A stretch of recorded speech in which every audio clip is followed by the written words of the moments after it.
男人用刀子切下一大块三文鱼，塞到嘴里大口的躲移起来。冰冻的三文鱼危险带有一丝甜蜜，紧实的口感吃起来有点类似雪糕。老布一家在追猎海豹的途中，远离了部落的其他成员。此时天色渐暗，他要为家人寻找庇护所，否则晚上的暴风雪会将他们冻成冰雕。一把骨头削成的刀子，便是切割血块的利器。由于时间紧，任务重，老布切割的血块明显比之前薄了1倍。妻子带着儿子在远处捡石碎时，由于常年的极端天气，石头早已被牢牢焊死。老布用刀子将堆积的血块削平，这样能让血块之间做到严丝合缝。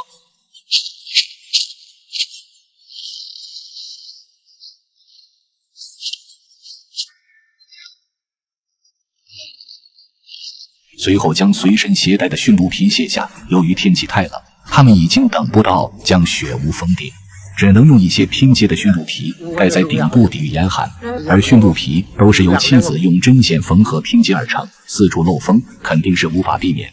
随后老布又将一张北极熊皮盖在上面，虽然看上去有点简陋，但讲究一晚应该是问题不大。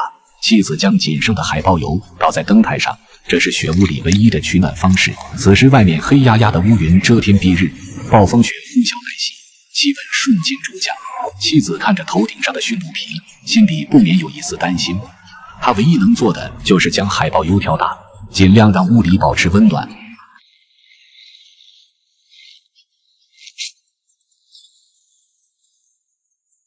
将所有的工作干完后，妻子用雪块将雪屋封堵，用脚将所有的缝隙掩埋，随后熄灭油灯。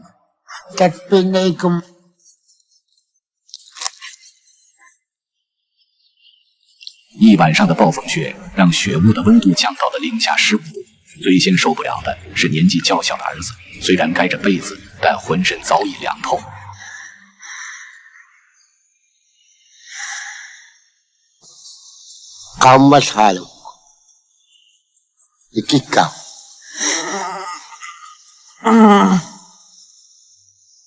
妻子将海豹油全部调开，暖和了之后便可以起床穿衣服。由于没有食物，老布不得不从雪屋里钻出来。捕捉海豹已经基本没了希望，但冰下的食物也可以暂时填饱肚子。老布用骨头切开厚重的积雪，积雪下面便是冰层。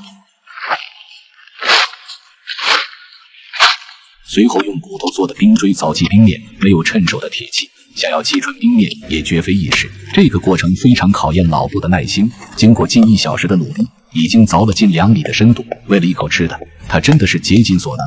随后又用锥子不断的敲击，终于将冰层击穿。在零下几10度的环境下，赤手接触冰冷的海水，在刺骨寒风的加持下，一旦处理不当，就有冻僵的风险。但老布对这一切似乎早已习以为常。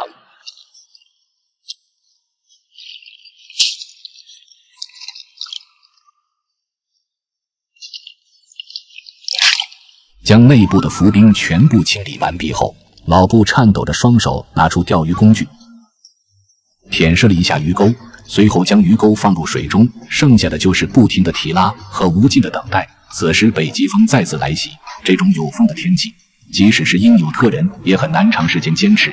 哼唱着太阳神之歌，或许能让身体有所缓解。哎呀呀呀呀！耶！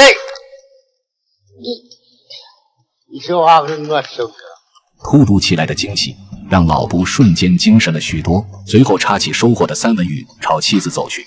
老布在妻子面前炫耀自己的战果，并吹牛地说道自己绝对是捅的鱼窝。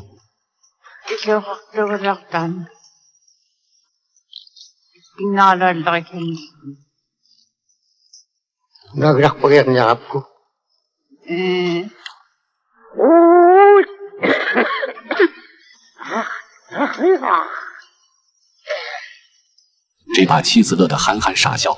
此时肆虐的风暴再次来袭，妻子在身后堆起雪块来抵御严寒。雪屋已被掩埋了一大截，狗狗在暴风雪面前蜷缩着身体一动不动。回到雪屋后，妻子用骨头挑唆着苔藓，为屋里增加热量。刚捕捉的三文鱼已经冻成冰块。妻子用锋利的乌鲁刀切下一块鱼肉，用刀子简单清理上面的杂质，然后递给老布。老布一家已经整整1天没有进食，新鲜的冰冻三文鱼就是今天的主食。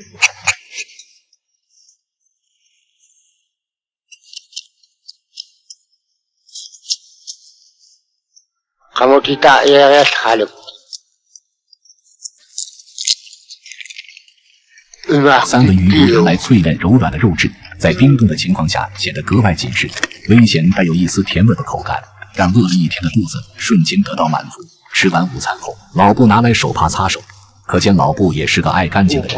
吃完这顿，他们要和大部队会合，去猎杀海豹。